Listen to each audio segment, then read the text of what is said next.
Okay, everybody, so if this is a new area, so the last two videos I actually did in another location, actually the library, so it's not very high-tech. So I actually am at the college in one of the classrooms, so I apologize if there's a little bit of an echo. It's just one of the rooms, but I figured this would be better, and I was going to be on campus anyway, so I thought I'd utilize my time effectively and do a few videos. So I'm going to continue on. So this is the third video. So this is the last section of chapter 1 that we're going to cover. So I've got a nice whiteboard. I've got all my markers. I've got everything I need. Plus I've got the projector that I'm going to use if when we do calculator, if and when we use the calculator. So I'll be able to turn. Again, I'm not a big editor. Again, just use it for what it's worth, as far as review and taking notes and extra exposure to the material. Okay, so I thought this would be a great way of doing it. Okay, so this is going to be section 1.3 and the topic. So I'm trying to do these by topic as well, so I can use them for other classes. So so the topic is going to be experimental design and ethics.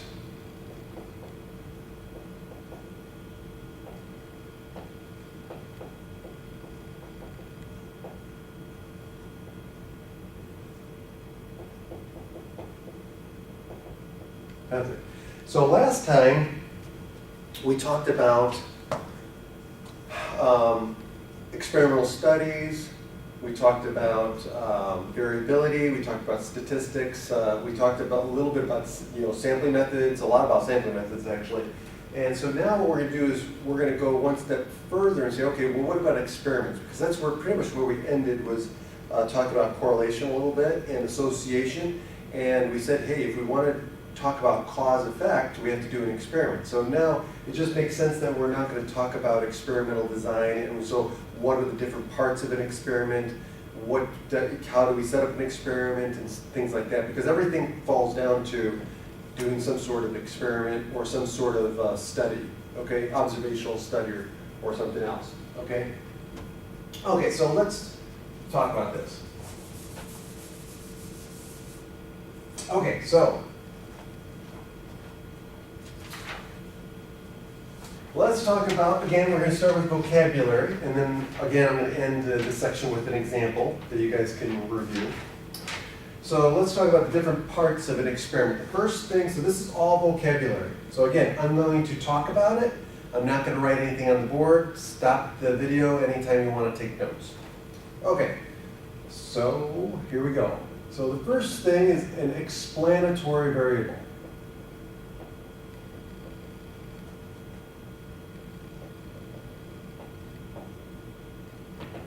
So what is an explanatory variable? It's whatever explains what is happening in the data, explains what's happening or explains the data. Explanatory variable is what describes the data, okay? So this is usually the independent variable, the x variable, if you want to call it that. So this is usually the x variable. Okay, the independent variable. This also, we can say in the independent variable, okay? So that's the explanatory variable, okay? The next part is the response variable. And as you might suspect,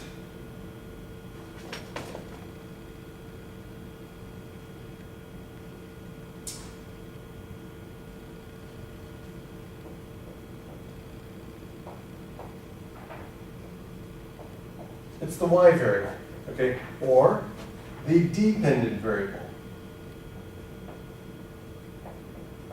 Why is it called the response variable? Because it's what we're trying to measure the response based on whatever the x variable is, right? So this is going to be important to understand with an experiment.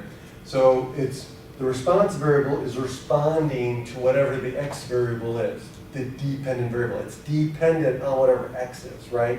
So response variable responds to whatever the explanatory variable is, okay? And if you want to think of it as independent versus dependent, that's fine. Okay. Treatments. So let's talk a little bit about treatments.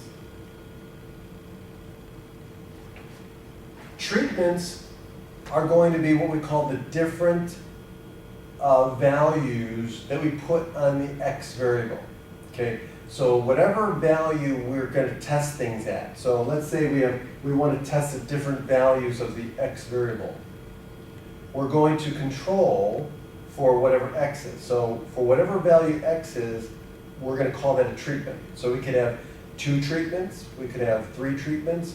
It's whatever the different values are for x.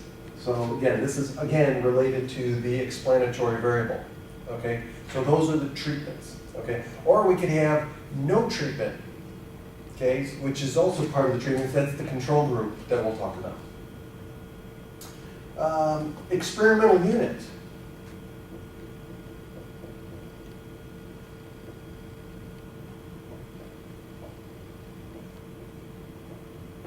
Well, what's the experimental unit? That is the subject, individual, object, respondent that is being measured. That's part of the study. It could be people, it could be dogs, it could be whatever the case that we're studying. Okay, so the experimental unit is whatever we're doing the treatment on, whatever we're taking the measurement from.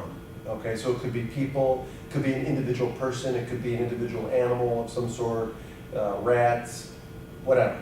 Okay, so that's what we call the experimental unit. It's whatever subject is under study. Okay, in the experiment, whatever we're putting in the experiment.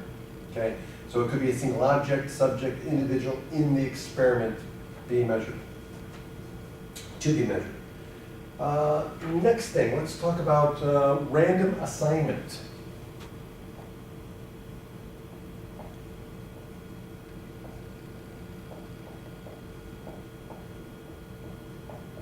Okay, what's random assignment?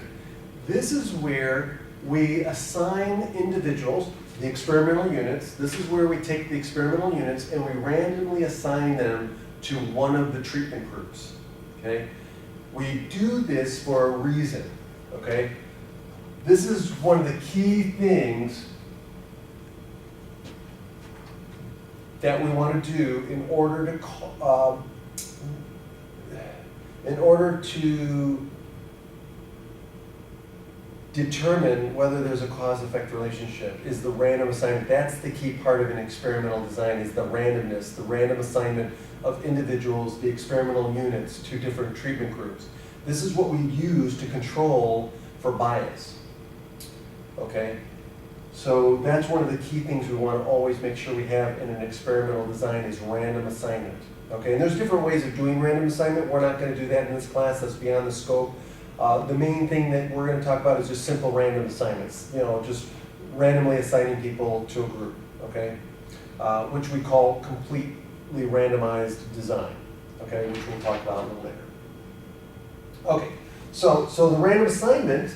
So this also is what we're talking about here. So we randomly assign the experimental units to either the treatment, one of the treatment groups. Now, so it could be a treatment group, so there's that. So it could be one or many treatment groups. Okay, or it could be many. And to a control group.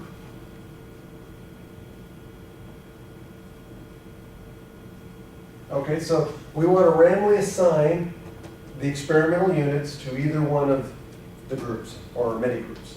Okay? So treatment group. Well, treatment group is whatever is getting the particular treatment that we're under study. Okay? Whatever the quote-unquote treatment is. Okay? It could be a medication, a new medication that they want to market. It could be a new type of food that they want to test. Maybe a low sodium food, or maybe a low sugar food or something like that they want to test, okay? Low fat, or whatever the case may be. But the treatment group is something that they're actually controlling for some variable that they want to study, okay? That's going to be the treatment group, okay? The control group is the one that doesn't get the treatment, the quote-unquote treatment, okay? So they'll get something else, okay, so it could be a placebo, right? So they get the medication, right? Let's say it's cholesterol medication. So the treatment group gets the pill that has the cholesterol medication in it. The control group gets the placebo, right? The sugar pill, okay? So the treatment group may be the one that gets the low sodium diet, okay? And the control group gets the regular diet, okay? And then they'll measure the, let's say, sodium intake or something, or blood pressure of the groups, okay? So it could be anything like that, okay? So the control group gets a placebo. So this is the next thing I want to talk about. So the placebo. Well, what is a placebo? Well, the placebo is where they don't get the active ingredients, okay? They don't have the ingredient that they want to study. So if they're talking about a blood pressure medication, then this is the one that has the active ingredients in it, the one that they actually get the drug. This one, the placebo, is going to be a pill that looks the same, tastes the same, smells the same, but it doesn't have any of the active ingredients that would cause the response variable to, it wouldn't affect the response variable. So in this case, maybe blood pressure, okay, since it's a blood pressure medication. Okay, or if it's a cholesterol medication, it doesn't have any of the active ingredients that would affect they're saying or testing that would affect cholesterol. Okay, another example would be if I'm talking about food, let's say a low sodium versus a regular. This one, the placebo, is the one that's just regular. That you could call that a placebo. Okay, in that case they would know what they're on. Okay, let's see here. Okay, so now. That's part of it. So this is all part and parcel here. So the next thing I wanted to talk about as far as experimental designs is something called blinding.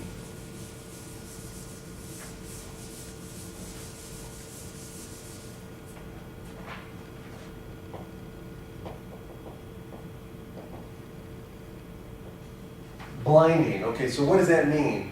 Well, it means that someone doesn't know what's going on in the experiment, specifically as far as what subject is getting the drug and what subject is getting the placebo, okay?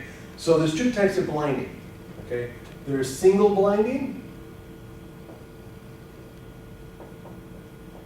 So you might have heard of single blind studies. Single blind studies are studies or experiments where the subject, the experimental unit, doesn't know whether they're getting the placebo or they're getting the drug, okay? Whether they're in the control group or whether they're in the treatment group. So that's a single blinding. So the subject, or what we call the experimental unit, doesn't know what group they're in, okay? So in other words, they don't know whether they're getting a placebo or not, okay? That's single blinding. Double blinding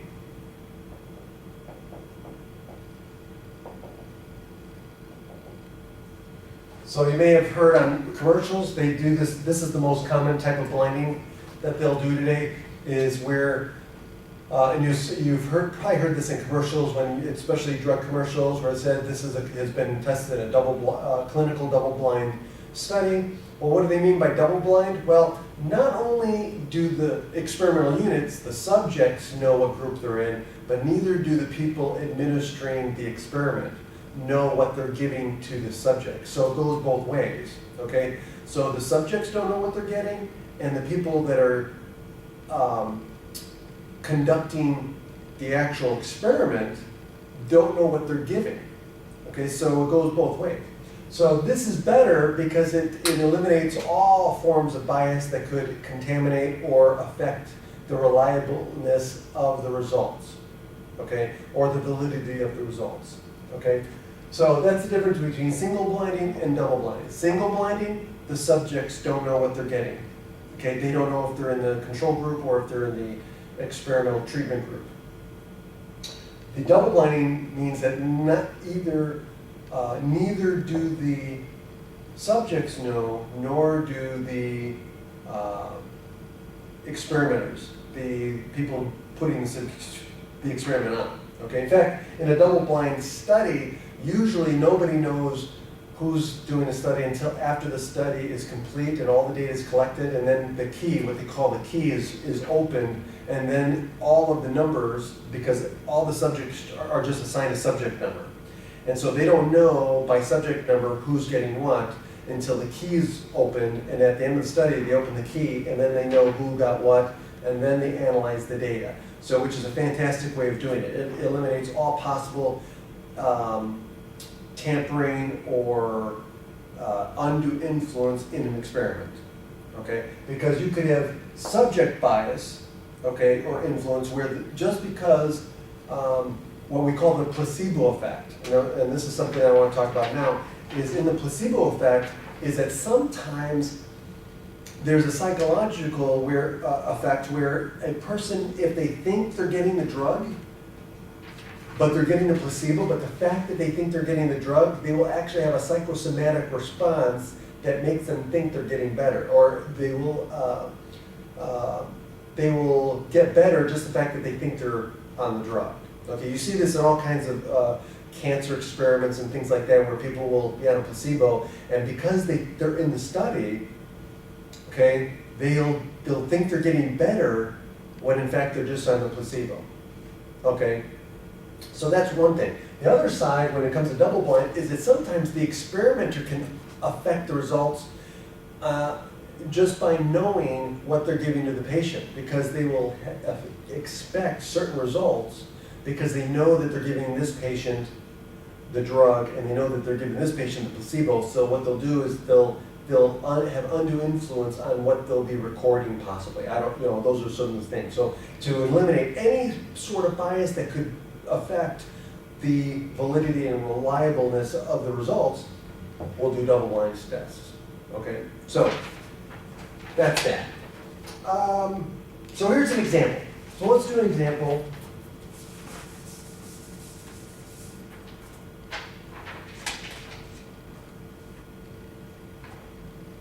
So in this example here,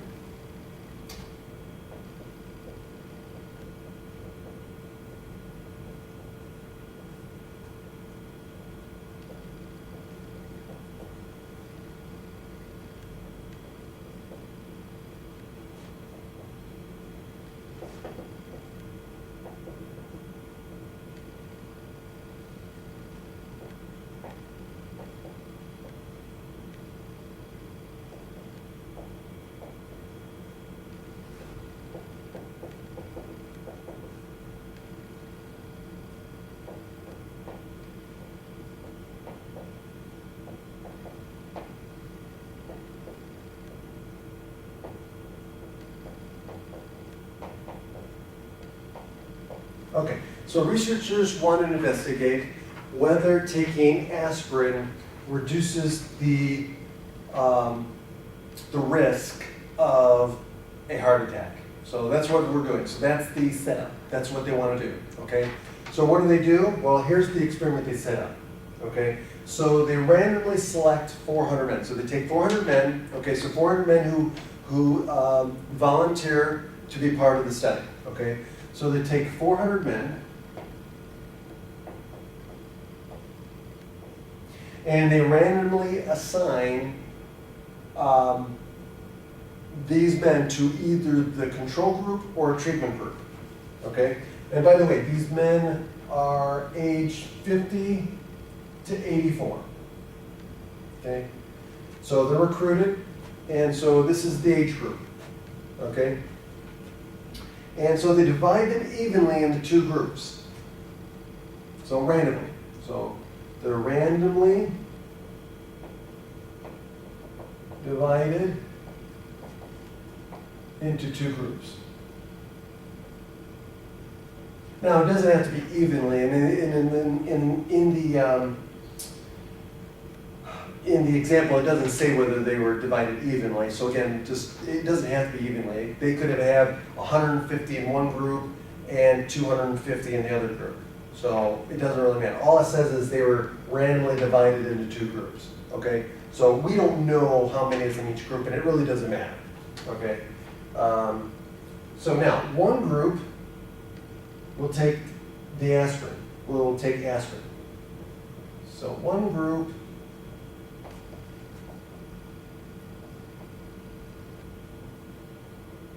takes aspirin, and one group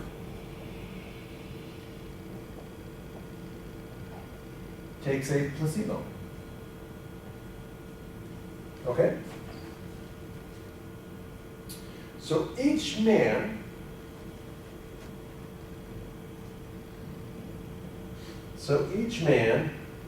will take one pill each day for 3 years.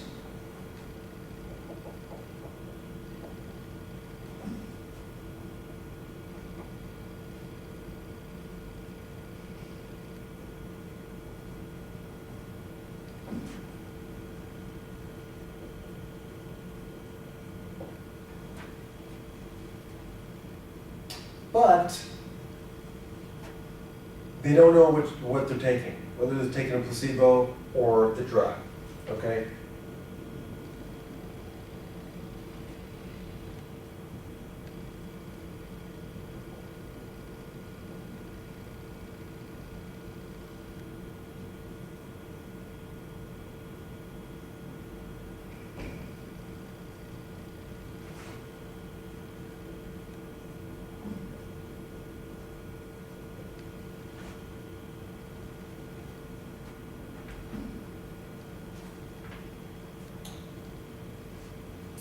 And then, let's see, okay.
Okay, so at the end of the 3 years, at the end of the study, they count the number of men in each group who had a heart attack.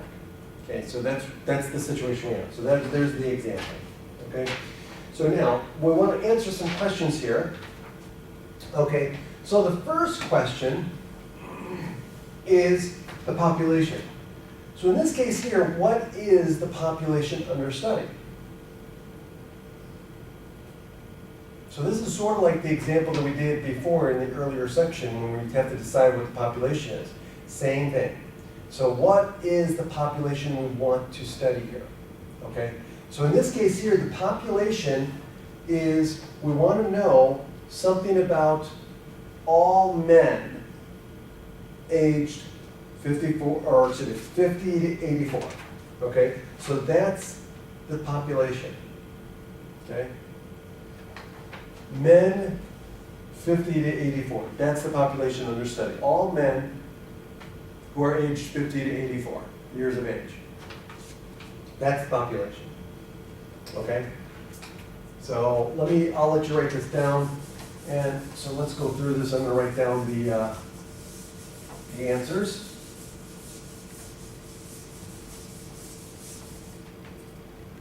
Okay.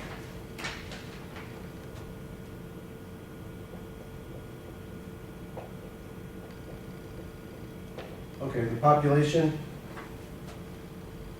men aged 50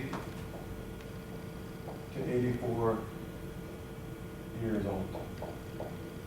Okay, that's the population. What's the sample? Okay, what's the sample? The 400 men who participated in the study. That's our sample. 400 men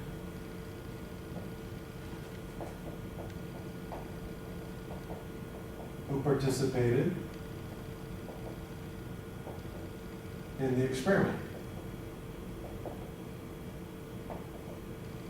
Okay, that's the sample. Now, the experimental unit. What's the experimental unit in this case?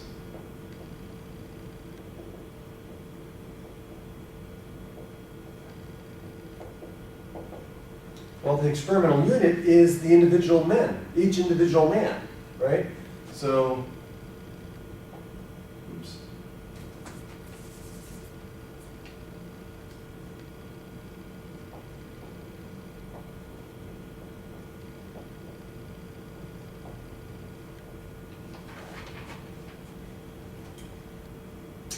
Okay, next is the explanatory variable, or the independent variable.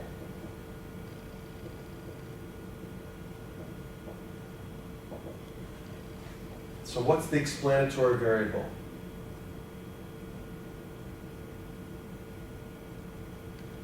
The oral medication that they're taking. That's the oral medication. What is the oral medication? Okay?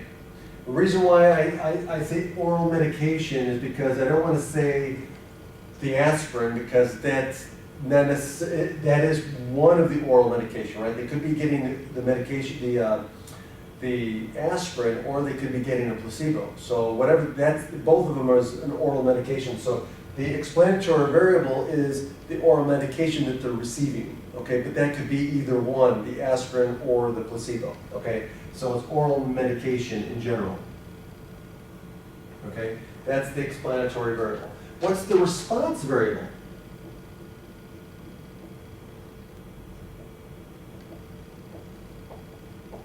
Or the response variable is whether they have a heart attack or not, right?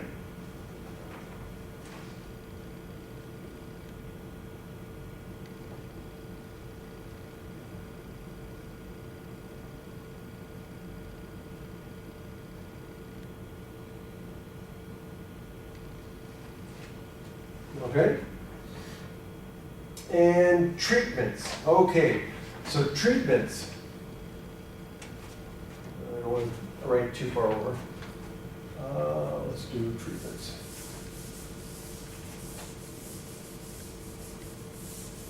Okay, so let's do treatments now. So the treatments.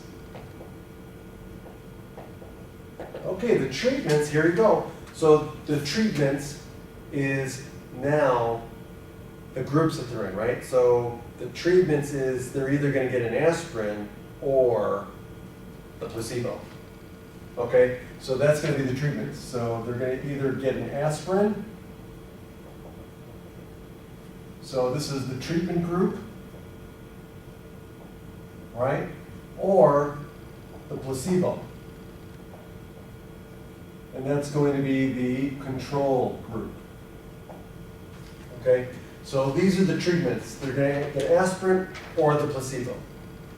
Okay, and blinding. Is there blinding in this? Is there blinding going on?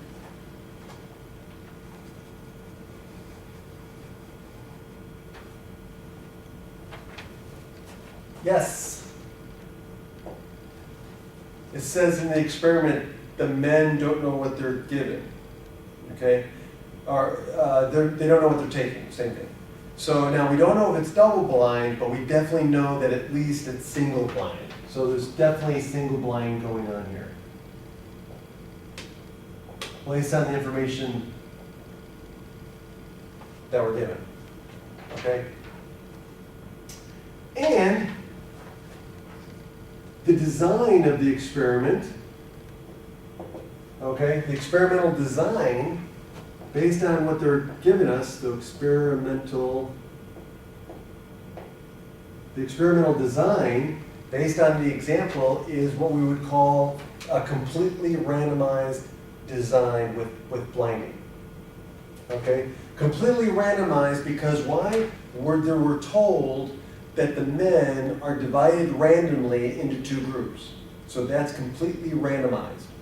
Blinding because they don't know what they're given. So this would be a completely randomized design with single blinding.